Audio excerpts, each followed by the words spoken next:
mais talento sobressair.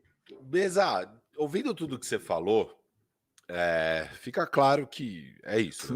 O Vitor Pereira. Daniel Leal, desculpa. Daniel Leal, mesa defendendo o Corinthians é igual o Firu defende o Lebron. Eu não defendi o. Eu falei que dá. Mas eu disse, ó. Flamengo favorito, diga. Fica claro, né? A evolução do Corinthians, que virou um time competitivo e tal. E é isso. Hoje o Corinthians compete bem, né? É um time que compete melhor e tem mais padrão, tem uma identidade, tem uma cara. Virou um time, que foi o que eu falei, né? Virou um time. Ainda não era um time, tinha lá suas coisas positivas, as coisas negativas. O técnico chega no meio do ano, o jogador chega no meio do ano, gente sai, mas foda. Agora virou um time, vocês estão aí e tal, estão bem no brasileiro, estão ali no pelotão de cima, estão numa final de Copa do Brasil e tudo mais. Eu sei onde você vai chegar. Qual a sua avaliação? Minha pergunta é, dito tudo isso, sua avaliação, você acha que o Vitor Pereira está fazendo um bom trabalho ou se ainda tem questões? O que você está achando do Vitor Pereira no momento? Cara, ele é o melhor técnico do mundo? Não. Todas as decisões dele são inquestionáveis? Não. Mas eu acho que o trabalho dele é positivo. Óbvio, tem um jogo contra o América, você fica com a pulga atrás da orelha, você fica pensando, porra, brother, precisava mesmo ter feito isso? Você precisava botar todos os reservas? Tipo, e já disse aqui, ele tomou a mesma decisão contra o Cuiabá, ele abriu mão do jogo contra o Cuiabá, ele abriu mão do jogo contra o Fluminense, que ele botou o time, cara, júnior quase.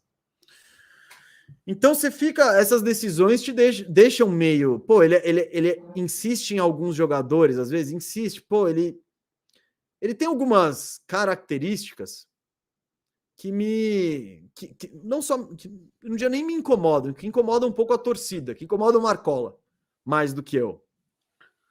Que fica enxergando mais essas partes ruins. Porra, que absurdo, botou reserva em clássico. Porra, no futebol, pô, você entrar com o time reserva pegar o Palmeiras num clássico, vai deixar o torcedor puto e perplexo. Por isso vai falar, esse cara não entende a importância desse jogo. Ele tem umas convicções que é tipo, quando ele prioriza. Ficou muito claro. Quando o rodízio dele, ele já chega com substituições armadas, independente do jogo. Ele fala, não, vou tirar o Roger Guedes do intervalo e tirar... Então, você tem certas decisões ao longo de um ano de trabalho que são um pouco questionáveis. Só que eu acho que você não pode só analisar as partes que você questiona, que você acha duvidosas, que você acha ruins. Você tem que ver o trabalho como um todo. E o trabalho como um todo, tirando as partes ruins e boas, eu acho positivo. Primeiro que ele chega com uma personalidade, com uma atitude de eu mando nisso aqui.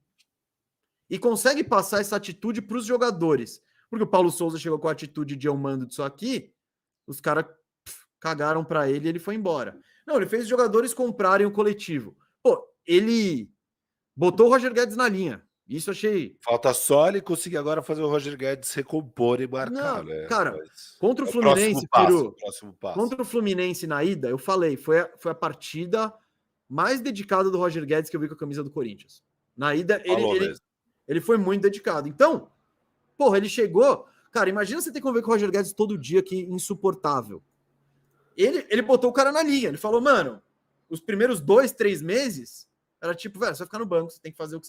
Ele foi entrando na linha, cara. Hoje, o Roger Guedes é um pouco mais dedicado, ele nunca vai ser 100%. O Roger Guedes tá virando ídolo, hein? Cara, não, mas hoje ele é uma peça fundamental no time, por incrível que pareça. Ele é bom jogador. Não é. Eu quero que essa peça fundamental seja vendida no fim do ano. E a gente traga outra peça fundamental. Mas hoje ele o talento dele o talento dele é maior do que o do resto do time. Ele é mais talentoso que o Mosquito. Ele é mais talentoso que o Adson. Pô, quando ele tem uma finalização, tipo, um chute aberto, acho que os dois caras que eu confio mais que vão fazer gol no Corinthians é o Roger Guedes e o Renato. Tipo, esse cara vai finalizar e vai... Pô, só que a questão é que todo o trampo que tem para chegar nessa situação, enfim. Vitor Pereira, ele botou o Roger Guedes na linha, ele fez o elenco comprar o trabalho, sabe? Ele faz... Uma coisa que não dá para falar é que os caras não se dedicam, que não fazem o que ele pede. E, cara, nesses trancos e barrancos aí, ele achou um time. Ele achou um time que você vê, tá brigando na Copa do Brasil, Libertadores, eliminou o Boca, foi eliminado pelo Flamengo, que é normal, e no Campeonato Brasileiro tava no pelotão de cima a competição inteira. Então, cara, decisões são questionáveis no meio? São. Só que eu acho que o global é positivo. E aí, quando você olha a situação de técnicos no Brasil e no mundo, você fala, cara, eu prefiro manter Mesa. nesse E não é maluco só com isso. falhas do que arriscar É o que nesse você terreno acaba... que a gente só se dá mal. E sabe outra coisa, Mesa, que eu acho? É tipo, primeiro, não tem como o corintiano olhar para o ano do Corinthians e falar, pô, estamos na final da Copa do Brasil, chegamos nas quartas da Libertadores e estamos no pelotão de cima do brasileiro e falar, como resultado, tô insatisfeito. Não, o resultado tá bom porque vocês têm, tá ótimo. E depois tem a parte do, cara, você troca o treinador, aí é de novo, um treinador que chega e que vai ver se, puta, se é o Piton ou se é o Fábio Santos, se é o Robson Não, Bambu, se é lógico. sei lá quem, se é sei lá quem, sei lá quem. E tipo, toda aquela coisa que, pô, agora o Vitor Pereira já achou, sabe? Ele já sabe quem que é, quem que não é, que é o Renato Augusto, que não é, que Juliano é banco, que sei lá quem. Tá ligado? O cara já vai achando. Você troca o treinador, puta, é todo esse processo de novo, sei lá o que, enche o saco, é um monte de erro, tentativa e erro, até ir achando o time do cara e tal. Então, nesse sentido, isso que é o bom da continuidade, né? Porque o cara não precisa mais ficar toda hora testando do zero, entendendo do zero qual que é o time, que é o que não é o time e tudo mais. Mas, Firu, sobre isso, pô, se o cara tiver uma pré-temporada inteira e um campeonato paulista, dá para começar do zero. A questão não é nem o começar do zero. A questão é que você vai começar do zero com um cara que você não tem nenhuma convicção. Não, Tipo, lógico, lógico, lógico. então, Não, eu só quis trazer um ponto adicional, mas não, lógico. Então, pô, não, e tudo que você óbvio, falou eu concordo. e óbvio, ele começa numa. É muito melhor você ter esse cara já começando a pré-temporada, tal. Foi o que foi bizarro no Silvinho. A gente não tinha programa, mas eu cornetava pra caramba. Ficou evidente no ano passado que o Silvinho não era técnico. E que vocês Não iam era técnico. demitir assim que acontecesse. Não, a gente confia, a gente confia, a gente confia. O Silvinho perdeu um clássico em casa, foi demitido em janeiro, em fevereiro. Porra, dá para ter começado tudo isso antes. Então, e o negócio do Vitor Pereira é o seguinte também, filho. Eu acho que até por ele ganhar em euro, ganhar, sei lá, 300 mil euros, que é uma bala, deve ter multa, deve ter. Mano, os caras respeitam mais do que um Silvinho que deve chegar com um salário mais baixo e cláusula nenhuma, porque o Corinthians está fazendo um favor em empregar ele. Então, esse cara também chega com mais confiança para fazer o que ele acha certo. Eu manteria ele, eu tentaria mais um pouco de. O Marcola discorda de mim, o Cauê discorda de mim, mas. Os caras Se ele querem quiser. demitir? É que, na verdade, não sei se querem demitir, mas. Não, acho que o Cauê manteria ele. Não por gostar dele, mas por todo o resto. Porque aí vai vir o Mano Menezes, o Guto Ferreira, os novos Jair Ventura, essas coisas. Que são assustadores. Ou você traz de Portugal, pode vir o Paulo Souza, que chega e a galera odeia e é chutado.